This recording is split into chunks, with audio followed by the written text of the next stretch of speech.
В Оше недавно на месте бывшего кладбища хотели построить 17 многоэтажных домов, но нынешний мэр аннулировал эти решения. Biz daima aytamiz da жашыл шаар деп. Бирок кана жашыл шаар? Могу жерде караңыз. Биз турган бул Мүрзө.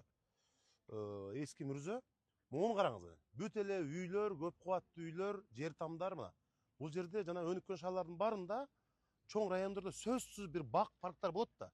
Биз азыр мына ишкерлер менен сүйлөшүп, Эрис Букашбекович билет, ошол эле Шоро компаниясы, банктар менен сүйлөшүп, мындай эки тараптуу диалог кылып, алардын көпчүлүгүнө бирден сквер. Бардык жерде көп кабат үйлөрдүн алдында скверлер. Бул жер дагы мына рекультивация болгон мурда. Мүрзө. Мыйзам боюнча бул жерге бактан башка эч нерсе болбош керек да өзү. Бирок тилекке каршы бул жерде дагы тендер өтүп 17 көп кабаттуу жанагындай блок үй курабыз деп жеке ишкерлерге уже тендерден уткан. Биз анын чечимдин баарын жокко чыгардык.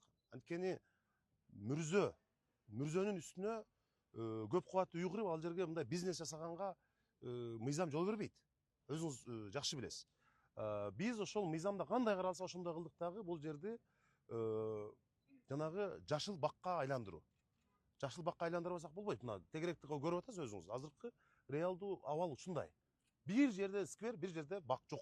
Мына ушунча миңдеген адамдар жашаган жерде. Ошон үчүн биз мындан ары азыр 8 жерде ошо рекультивация иштери болгон. 10 гектардай жерди биз жашылдандырууга мындай чечкиндүү кадамга барып атабыз да. Рахмат. Мана баштайлы агай. Рахмат.